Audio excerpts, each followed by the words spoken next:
trying to do para yung nilang supplies, pwede po daw silang mag-pick up na lang doon sa lugar. For example, they're from Manila, and then sila lang mag-pick up sa Batangas. Is it possible daw po?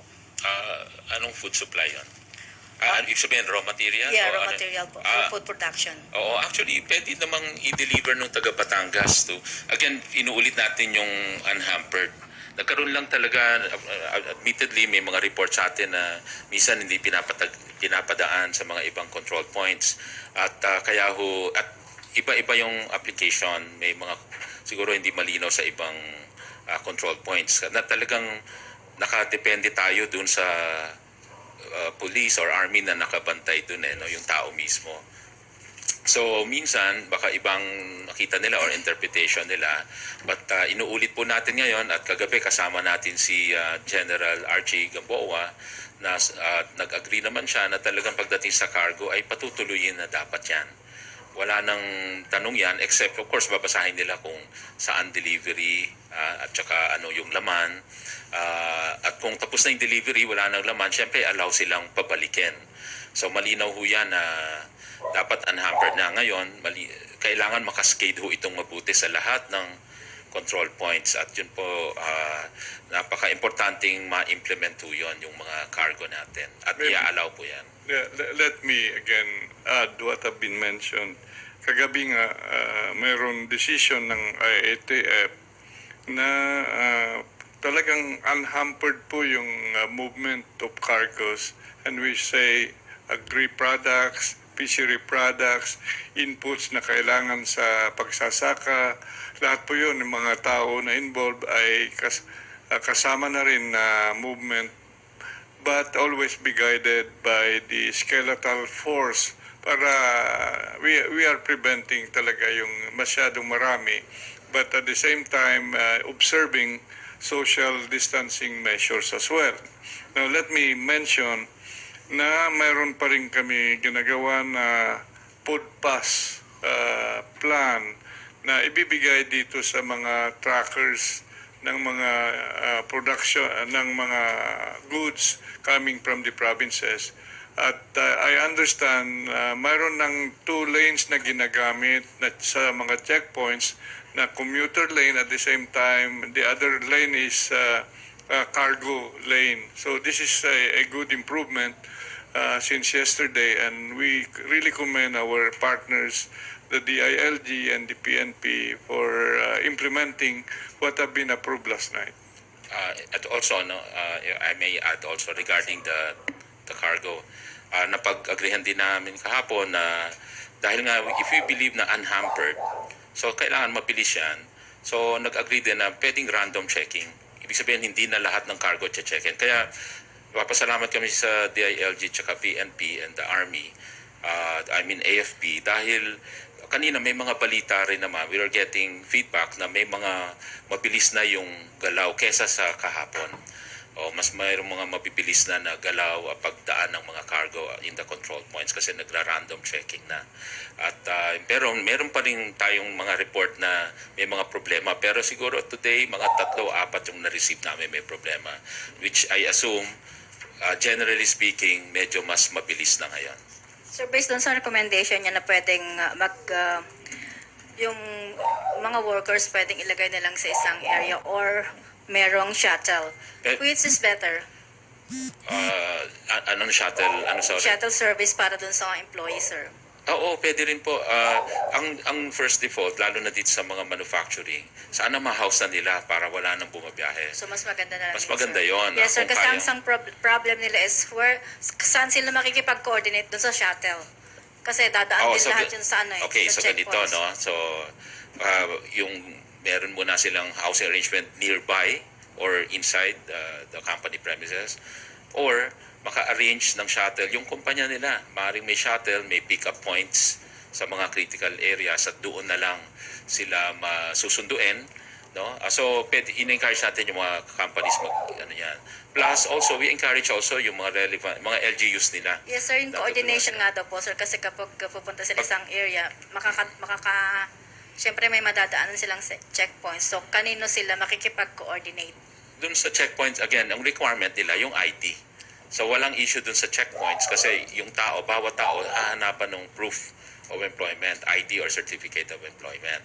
So kahit nandun siya sa shuttle bus or nasa sasakyan siya na pinrovide ng LGU, ganun pa rin, hahanapan, tatanungin siya. Kaya ho, importante, ano yun, yung sa LGU, yung resident na ang makikipag-arrange nun. Sir, yung company mismo bibigay ng shuttle para sunduin yung mga tao nila. Correct. Yung company can also do that. Yung sinabi ko kanina.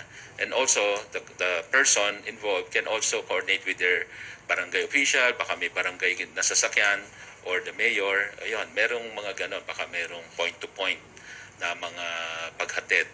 So yun ho yung mga matutulong from the LGU. Yung kumpanya rin can also provide for shuttle vehicles. Thank you, sir. Thank you, Eileen.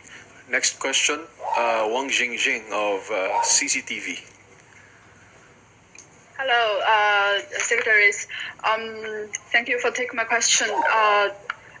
First question I would like to address to Secretary Negrais, because you just mentioned that WHO said that we may have a worse scenario. So if we under this situation, right now we have the enhanced community quarantine. These policies will be upgraded, or we will have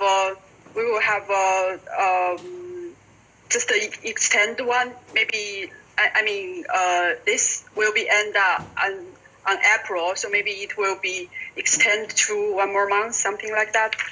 No, the modeling done by the WHO was before the enhanced community quarantine and before we declared the sub-level 2, red alert sub-level 2. So because of the modeling and the data that was shown to us by the WHO, that was what prompted us to up our alert level to sub-level 2 and eventually the state of calamity and everything that ensued after that. So since then, we haven't gotten a new modeling from the WHO based on our new quarantine procedures or the enhanced community quarantine that we are implementing now. So this enhanced community quarantine is the highest level we have. Is it the highest? Technically, no, because even in the barangays, they could we could have enhanced community quarantine per barangay. Right now, it's an enhanced community quarantine for the entire Luzon. But based on some reports that I heard, so there are some barangays that already declared an enhanced community quarantine in their barangay. So that would limit or target the enhanced community quarantine on a per barangay or per barangay or per town basis. Okay. Yeah. And another one, I would like to also know about the hospitals, because I heard some news that we will have the Philippine Lung Center as a diagnosed hospital, especially for the COVID-19 cases. So this hospital, how many beds it can provide? Is it enough? If not enough, do we have any plan B? I don't know what the DOH is planning to do with the lung center. I've not heard anything from the DOH, the Department of Health, with regard to exclusively using the lung center for this. Is that the question? You heard news that they will exclusively use the lung center? Yeah, I heard that before, if I'm not wrong. Let me verify that. Well, we have an interagency task force meeting tomorrow, so let me verify that report if ever that's true. I personally did not hear. Thank you. Okay, thank you so much. And may I have one more question about the supplement for the face mask? Because during these days, when I do interview on the street, I saw most of the people even if they wear a face mask, but it's not the proper one, they wear the cotton one. The cotton one is not the proper face mask. We need to wear the surgery face mask or the N95 face mask. So I would like to know how's the storage of the face mask right now in the Philippines. How many we lack of the supply meant. The details for that, the DOH would know more. But as I know it, there have been donations of face masks that are coming in. Again, I'm not at liberty to divulge that. Maybe after the IATF meeting tomorrow, we'll have more details with regard to that, and we could probably share more of those details tomorrow. Okay, thank you so much. Thank you. Secretary Mon Lopez would like to say something. I can give you an update because we are at least aside from what DOH is getting from various sources, we are also supplying DOH and the public by talking to the supplier based here in Bataan, and that we have made arrangement that they will supply Philippines 2 million for the rest, 2 million face masks for the rest of March, and another 3 million for April. We will have another request to increase the preposition and the allotment for Philippines, since we recognize that even these numbers are not enough to provide for all the Filipinos. Okay. Thank you, Yellow.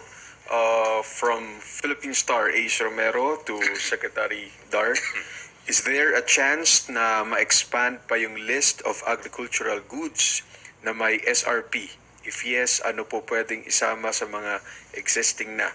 What would prod the DA to expand the list of products with SRP? Well, the very rational for expanding, if at all, would be the actual situation in the market. But at the same time, we are already starting to review what we have, for the last 3 months, so that in due time we will discuss this with the National Council. So we are ready, but we are still firming up our recommendations. Yusuf, about the mask. I just got an update about the mask. Out of the 2 million, last week 300,000 was delivered already to DOH, and 100,000 tomorrow for DOH. Thank you. Sir, from Joyce Balancio of DZMM, suggestion from a concerned citizen, baka po pwedeng isubsidize na lang ng government ang PUJs para sila na lang ang magatid sa health workers. 2 birds in 1 stone. Nakatulong kay manong driver, makakahatid pa raw po ng health workers. Actually, parang yun yung implied suggestion ko dun sa question dun sa tricycle, di ba? Implied suggestion for LGUs. In the spokes na rin. In the IATF yesterday, I remember the AFP, the Philippine Army, will be providing also vehicles para tulungan yung mga stranded na health workers. Kaya ngayon, I think wala na tayong nakitang mga stranded ngayong araw na to. Natulungan na sila ng mga buses ng Navy, Army, Air Force, no, na para dito sa mga priority nga na health workers. Yes, and I would also like to add, even the Department of Transportation po, at ang MMDA din po, ay gumagawa na rin ng mga initiatives. No? So, as far as national government is concerned, meron naman po mga initiatives ng national government. So, sa LGUs, ganoon din, yung soft, rin po, suggestion, no? As opposed to a tricycle. Opo. Okay. Sir, from Joyce Balancio pa rin po, sa bank po na may pasok, hindi po ba pwedeng gawing exempted sa papasukin ang mga may special condition gaya ng kapag buntis? Papapasukin. Kasi meron daw pong isang bangko sa Cavite na pinapapasok daw ng employer nila dahil hindi naman sila exempted, pero ayaw sana ng employee dahil buntis daw siya. Siguro kailangang makausap ng DOLE yung employer dahil if I remember, diniscuss din ito na may priority na ibibigay doon sa mga may buntis at may kondisyon na wag silang i-require magtrabaho sa panahon na ito. So, i-clarify lang natin with Dole yan. From Maricel Halili and Joseph Morong of GMA7, comment daw po on why certain personalities and politicians who are asymptomatic get tested anyway. Dung sa COVID daw po. So, anong tanong? Dahil personality sila. Yes, sir.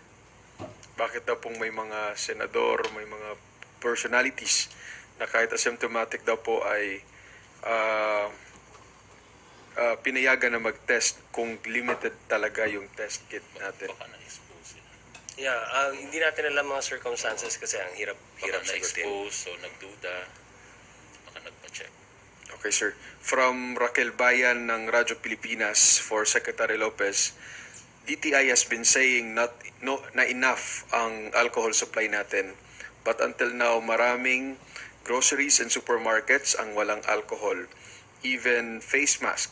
Last month, Palace assured na mayroong mga local manufacturers na nag-pledge to double their production, but until now po, may mga pharmacies pa rin and drugstores na wala pa rin daw pong supply. Oo, admittedly, pagdating sa face mask, kahit actually yung dating commitment ng local supplier ay 1.6 million, naalala ko yon, ngayon ginawang 5 million.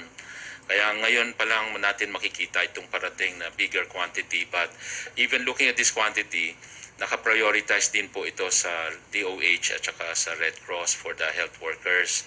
Kaya ho yung na-allocate sa mga drugstores, medyo kaunti na lang po. So we really need more sources. At ang ating PITC, naghahanap pa ng yung Philippine International Trading Corporation, may mga pending request from India. So yun po ang iniintay natin ngayon para malamihan na yung orders. From what I heard, so sa India, over 2.5 million mask. Wala pa nga lang dito, pero tinatrabaho po natin. At ito po, hindi government ang bumibili. We're buying this in behalf lang of the Mercury and the South Star and TGP.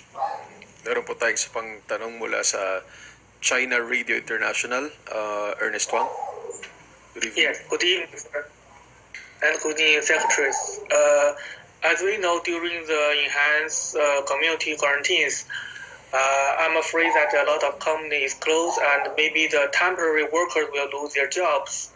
But during this period, they still need money to pay for the electronics, to pay to buy some medicals and some food. So my question is, during this period, does government has any plan to help them, not only in the food supply but for other areas?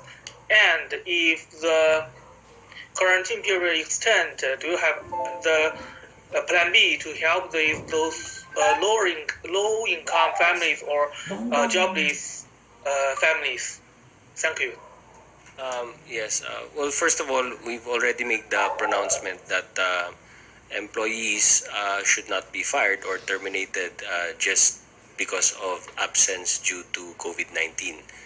That being said, as we announced yesterday, a technical working group composed of involved departments has already been formed to create social amelioration packages. So this is composed of the different departments who will now discuss the best means to provide for those who are unable to work and have no means of support. In the meantime, because we are under a state of calamity, the local government units can already tap into their quick response fund, and it is up to the local government units to determine the process and way of providing relief and food assistance to their constituents who are affected. So the system of providing and distributing the assistance to their respective constituents will be done first by the local government units, and this will be augmented by our national government through the DSWD. So those are the three ways wherein we provide for those our kababayans who need help the most. Okay, thank you, sir. Thank you, Ernest. Phone-in question from Miss Tina Mendez of Philippine Star. For Sec Lopez, can cargo trucks other than those carrying food, medicines, and basic necessities destined for grocery stores allowed on the road? For example, cargo of construction materials. As of now, yes. In terms of when we say cargoes, all cargoes should be unhampered. No? So they're allowed. But kanina lang, meron ding nagtanong sa akin, trying to deliver cement, nagpaalam din sila. So sabi ko, as much as possible, kung cement yan, wag na, para hindi na makadagdag sa mga check-upin ng kapulisan. So ideally, those not connected with food, like they're not raw material or inputs to food production or medicine, medical product production, to help the country and not and avoid the possible spread and transmission of the disease. Ito po, this is really a difficult problem we're facing. Kaya po, we're very, very careful while we want to stay afloat pagdating sa mga manufacturing ng basic essentials. Beyond that, dapat talaga stay at home tayo para talagang mabawasan itong problema na to. Sir, another phone-in question. Can we include in guidelines not to allow seniors and children in supermarkets? Nasa do's and don'ts nakalagay po doon na no senior citizens should leave their homes for their protection. So senior citizens 60 years old and above. Number one. Number two, siguro pasok na rin siguro sa guidelines yung isa lang po ang pwedeng lumabas ng bahay para sa mga pagbili ng mga basic necessities. At syempre hindi naman pwede yung bata na mag-isa ang utusan mo para bumili ng basic necessities.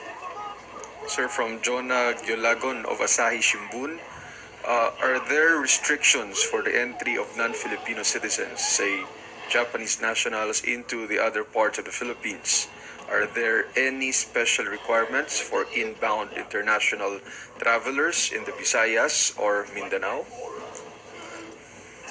Inbound International, Foreigners, sir. kung ano lang yung kung ano naman yung nararapat based on the guidelines, we just follow that. Okay, sir. May isang tanong pa tayo from Guangming Daily China. Mr. Li Puang, good evening. Good evening. From Chinese newspaper Guangming Daily, for Secretary Lopez, what do you think of the Chinese market during and after the epidemic, and how do you think it will affect the Philippine economy? Thank you. Can you repeat the last part, how it will affect? The Philippine economy. Oh, well, Philippine economy. okay, thank you. At first, prior to all this move to put the country in community quarantine from general to enhanced, we were all happy to be hearing that some parts of China were recovering. They were going back to normalcy outside Wuhan and Hubei. There are so many provinces already opening up, and we heard that they're back to about 80%, 90% capacity. And we were happy that we were hopefully solving already some supply chain constraints. Unfortunately, we have a different situation in the country, and we're trying to avoid the worsening of this COVID-19. We don't want to reach the worst situation and trying to nip it at the bud. I mean, solving it as early as possible. As the President said, time is of the essence. We have to do it now before it gets to be at the 1,000 level or uncontrollable number. And so, frankly, we cannot benefit from any recovery that China is experiencing. because the country is, as mentioned, as you would know, is on enhanced community quarantine. I guess except those related to the food business, which again is still open for business. And do you have confidence? Sorry. And do you have confidence on the Philippine economy in the future? Oh yes, definitely.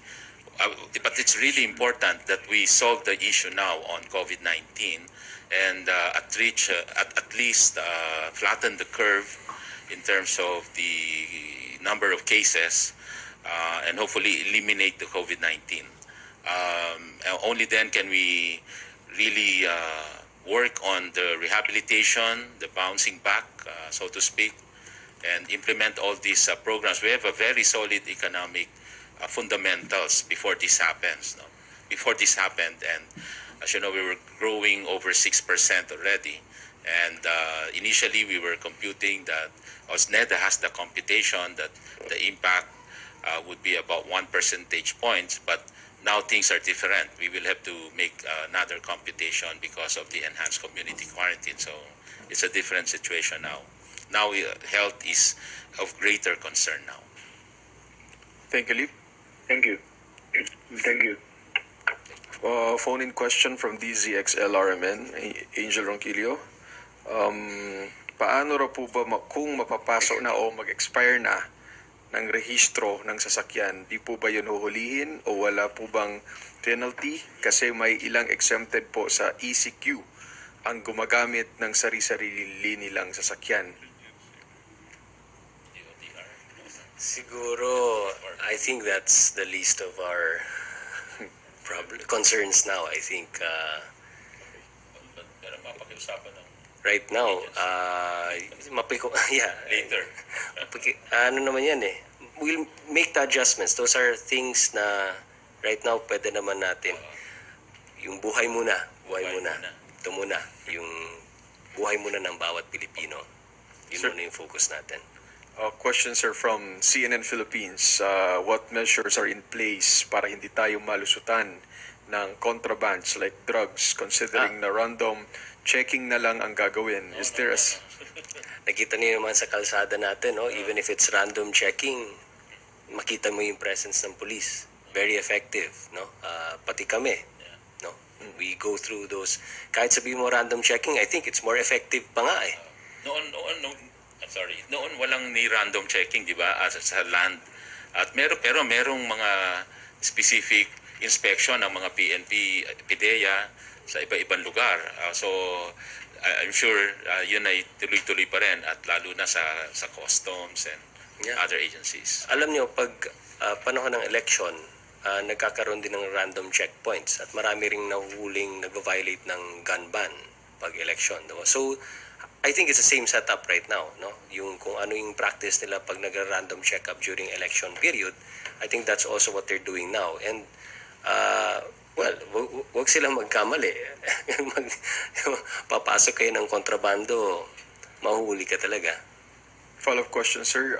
Is there a system like setting up lanes exclusive for cargos? Yeah, nasagot na ni Sector, but bago gusto niya ulitin? Yeah, I think I got reports from the field na dalawa na yung linya, isang linya para sa commuters, isang linya for cargos. Okay. Sir, may follow-up question lang si Joseph Morong of GMA7. Is the IATF looking at aggressive testing of COVID cases, meaning bahay-bahay lalo na sa mga may cases na? And do we have the means to do so? And how do you intend to impose social distancing measures in poor communities? Gaya ng sinagot ko kanina, no, ayokong pangunahan na maging desisyon ng IATF pagdating sa protocols. In fact, even with the IATF, I think DOH themselves can already update their own protocols depending on the need, depending on the urgency, and depending also dun sa supply nila. No? So, hindi na siguro kailangan duman ng IATF. It's the DOH, sila po yung may expertise dito. Kami, walang doktor po sa aming tatlo. Pasensya po. So, hindi po namin masasagot yung the best way to do it. No? I think that expertise belongs to the DOH. For Secretary Lopez, from Joseph, statement on the BPO, pwede ba silang palusutin sa checkpoints, right? Or the workers? Yes, binasa ho natin kanina yung sa memorandum circular, pati doon sa IATF resolution na inaalaw po yung BPO, lalo na itong until March 20 na makapag-move in, move out sila because we have asked BPO companies to make arrangement para sa kanilang either work from home or special accommodation within the area of the BPOs para hindi na bumabiyahe ang mga BPO personnel. Sir, how do you intend to impose social distancing measures in poor communities daw po? Yung LGUs po, ang aasahan po natin dyan kung ano yung pinakamainam at maiging paraan. Kasi iba't ibang LGU, iba't ibang situation and circumstance, no? Okay, sir. Last Skype caller from Paris, France, Dick Villanueva of PTV Europe. Hi, Kumusta sir. na po kayo dyan sa Paris? Yes, hello. Good evening po. May pinapatanong ang mga kababayan natin dito. Kasi po yung nangyayaring enhanced community quarantine sa Pilipinas, which I believe hanggang April 14. Nagtatanong po ang mga kababayan natin dito sa France kung pwede na silang bumiyahe sa Pilipinas after the date, date. At kung sakaling pwede na po, mandatory pa rin po ba sila na sumailalim sa 14 days quarantine? Opo. Unang-una, sabi ni Pangulo, lahat ng mga kababayan po natin open po sa inyong umuwi, no, dito sa Pilipinas. Pero kailangan po natin pagbalik po niyo dito, home quarantine po. And we'll strictly enforce yung home quarantine. Okay po. Yung mga pauwi sa Pilipinas after 14th of April, pwede na po ba silang salubungin ng buong pamilya nila sa airport? Lalo na po yung mga nanggaling sa malalayong probinsya. Sorry, hindi ko nakuha yung tanong. So it's after the community quarantine ang tanong. Yun po. Sorry. Yung kung pwede na po silang salubungin ng pamilya nila sa airport. Sorry. I will answer yung first question muna, no? Yung regarding sa ang pag-uwi po ninyo during the quarantine period, okay, syempre. Kung after the quarantine period, lalong okay po, no? But kung yung after the quarantine period po, hopefully pag tapos na ito at wala nang problema, syempre mag-change po yung rules, no? Kung okay na, no? So siguro ang sagot ko diyan pag nandun na tayo sa point na malapit na pong matapos yung quarantine period natin na sabihin natin ng April 14, April 13, syempre magmi-meet po yung IATF, no?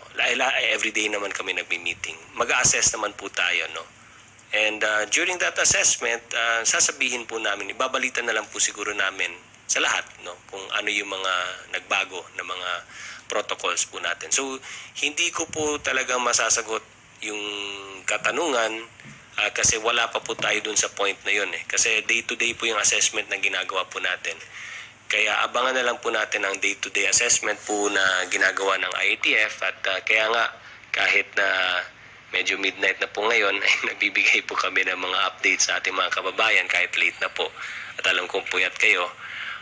Pero ginagawa po namin ito para malaman po ng ating mga kababayan kung ano yung pinaka-latest na mga hakbang or mga guidelines or mga alituntunin or mga iba pang mga rules na gusto po nating iparating sa ating mga kababayan, no? Thank you. Okay. Mayroon pong isa pang tanong, kasi mayroon ditong associations, mga organization na sila po yung mga tumutulong sa mga pamilya ng mga mga nasawi rito, yung mga natural death na ibinabalik sa Pilipinas. Yung daw pong sabi nila nasawi sa COVID-19 or natural death na OFW.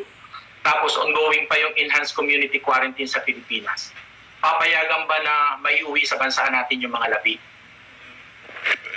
Wala naman pong bawal po. Hindi naman, wala po naman kaming sinasabing bawal. In fact, sabi Ayun nga, pong... Okay, go. yeah, wala po naman sa aming pinagbabawal yung mga yon. Okay. Halimbawa, yun yung pamilya na magdadala ng body, ano po ba siya, required na sasailalim din po ba sila sa 14 days quarantine? Pag during the the enhanced community Opo, kailangan po sumunod sa mga quarantine protocols po natin, home quarantine po. Yung home quarantine na inuutos. Yung sinasabi yung mga labi, kasi nakalagay nga po sa dues po natin, yung maaaring gawin, yung funeral po at interment services ay patuloy pa rin naman po. Okay. Maraming po salamat. Thank you, Dick. Ingat po kayo dyan sa Paris, lalo na. Okay. Thank you, Dick Villanueva. Sir, may patanong po. May nagpapatanong lang sana regarding the IDs. Given its impending effectivity, are ban-exempted private entities included in that their employees should also apply with PCOO? If so, are there guidelines already? Alin? IDs. IDs po. Okay. Yung kanina, at least sa bawat agency, yung constituents po namin, we will be issuing IDs, I think in 3 days or 4 days. So we're getting right now yung list ng skeletal force ng bawat companies that are allowed to continue. Yung mga food, yung binanggit natin very essential, the basic food, medical products. So kukunin po yung listahan na to, at saka of course the list of the companies, pati yung mga pangalan ng mga employees na papapasukin nila, and bibigyan po natin ng ID. In the meantime, dadalhin nila yung kanilang mga corporate ID. Okay. Sir, last question na. How is Secretary Duque? Is DOH operations affected nung report na may DOH senior official affected daw po ng COVID? Siyempre, tuloy-tuloy pa rin po ang trabaho ng Department of Health, no? At hindi lang Department of Health, kundi lahat po ng mga ahensya at departamento, ang mga kagawaran po ng gobyerno ay patuloy pa rin man pong nagfa-function at nagtatrabaho. Ang nangyari lang naman sa executive branch is work from home. Pero we made sure na yung mga essential and yung frontline services po natin ay patuloy pa rin po. But yung in-ensure din po natin na kahit frontline po yan, skeletal workforce para ma-practice pa rin yung social distancing. So government is still effective, government is still functioning, your government is still working.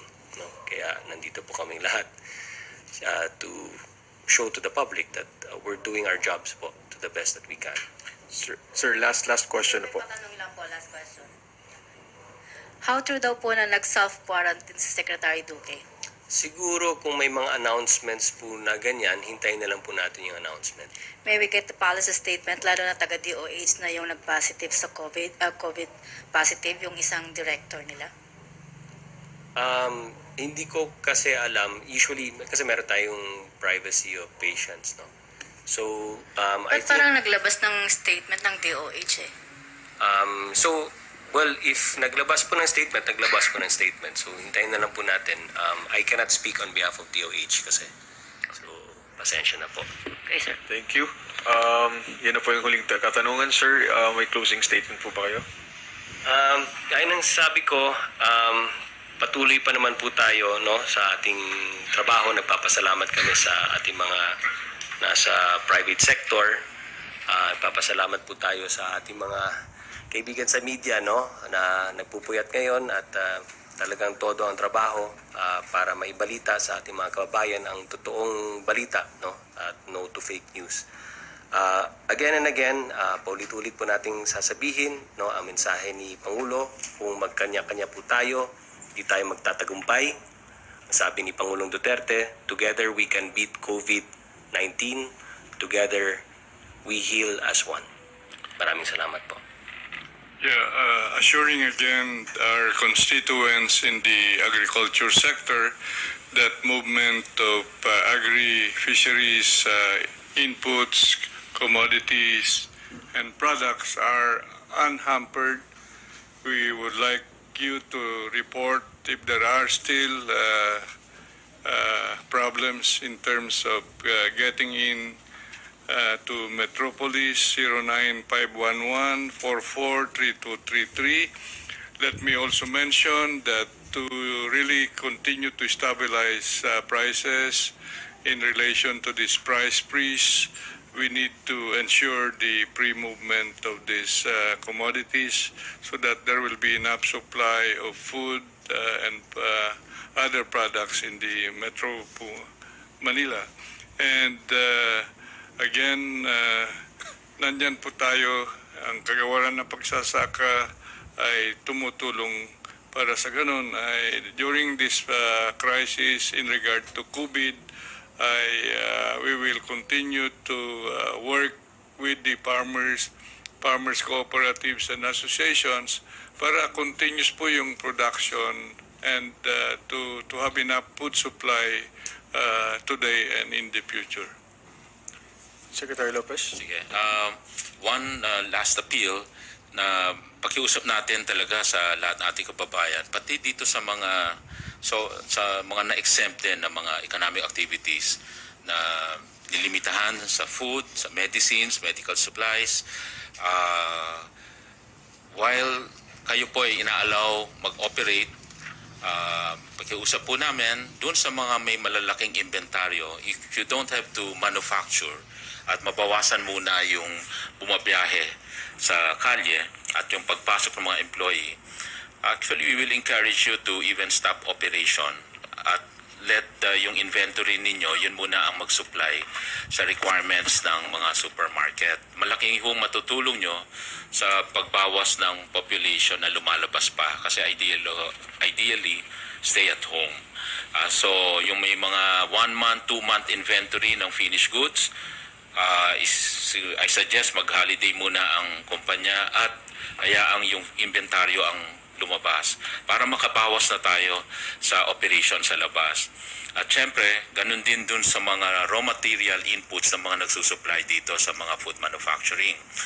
At dun naman sa walang connection at all in these basic products, food, medicine, again, medical products, yung appeal natin ay talagang wag na kayo munang mag-operate. Hintayin na natin, no urgency, hintayin nyo po yung 1 month para talagang wala nang lumalabas na kababayan natin. Again, para talagang mahinto na tong it's not the normal. Kailangan no talaga makiisa tayo kung gusto nating masugpo ito because we don't want to see na after 30 days ay magkakaroon pa at meron pa tayong COVID dito sa ating bayan. So kailangan no talaga maghinto na tayo sa yung mga hindi importanteng gawain, wag na nating ipilit sa lumabas. Thank you. Thank you, Secretary Lopez, Secretary Nograles, and Secretary Dar. Thank you, MPC, at sa lahat po mga kapatid natin sa media. Thank you. That concludes our press briefing.